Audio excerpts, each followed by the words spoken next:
The protracted Bawku ethnic conflict has turned the glorious economic hub of Bawku into a ghost town.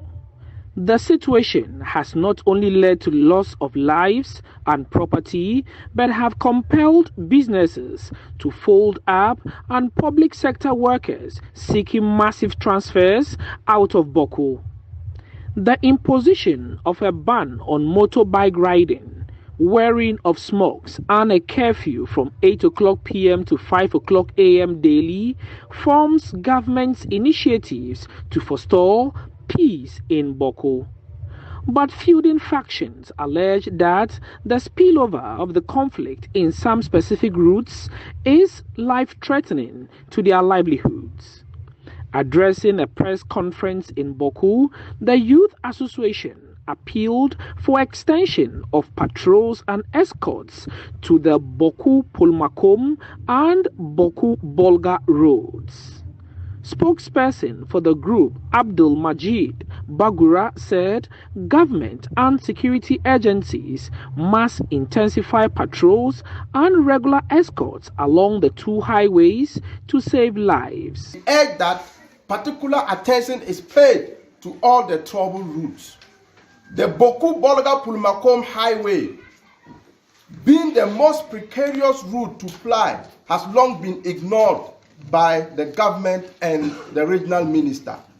Over 90% of the ambushes, roadblocks, attacks, and loss of lives and properties have occurred along that stretch because of government's failure to provide security. In this regard, we appeal to the security agencies and the Upper East Regional Minister to provide regular escorts and patrols to the targeted highways, especially along the Bawku-Bolga-Pulimakom highway, to save lives and property. Some traders and drivers plying their trade along the Bawku-Pulimakom route have been sharing their ordeal with City News and plead for regular escorts. Right now, our main problem is that all of us are patroning Bawku-Sankansi way. But right now, more than 1 year, nobody can go to that market. Lack of security. And Widana Road, nobody can go there. Lack of security. Right now, if you pass through Sabong or Misiga, you will see that place is very quiet. If any car is passing it, they will stop and check. Any motor is passing it, they will stop and check. There are 2 months with that, no way, to block our road. That we should not pass. I myself, 2 times, they fire me on the Sankansi road with escorts.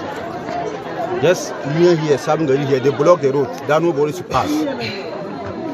There is some euro here. If you take people and leave there, and they drop the people, give the euro and collect all your money. Bawku Municipal Chief Executive Hamza Amadou tells City News his outfit is yet to officially receive the demands for regular escorts and patrols on trouble routes. Mr. Amadou said although the demands could be an expensive venture, a review of the current escorts and patrols measures may be necessary. We know that in 2021 we have been doing escort for almost all the tribes in Bawku since this conflict erupted. As of yesterday, I did escort. I escorted people from Bolga to Bawku. And so the military and the police have been doing that. It has been their mandate to do that, and they've been doing that. I'm yet to chance an opportunity that a request has been made for some people to be escorted, and we have not honored that request. I'm yet to get to know that. But I want to look at it from this. Possibly the escort is not effective, or patrols is not effective. So if the patrols are not effective, then there's a need for us to go back to the drawing board. If a request comes before us, then we look at it holistically. But generally, like I'm saying, you should know that it will come with a lot of cost to central government. We are already at the assembly level inundated by the cost of this conflict.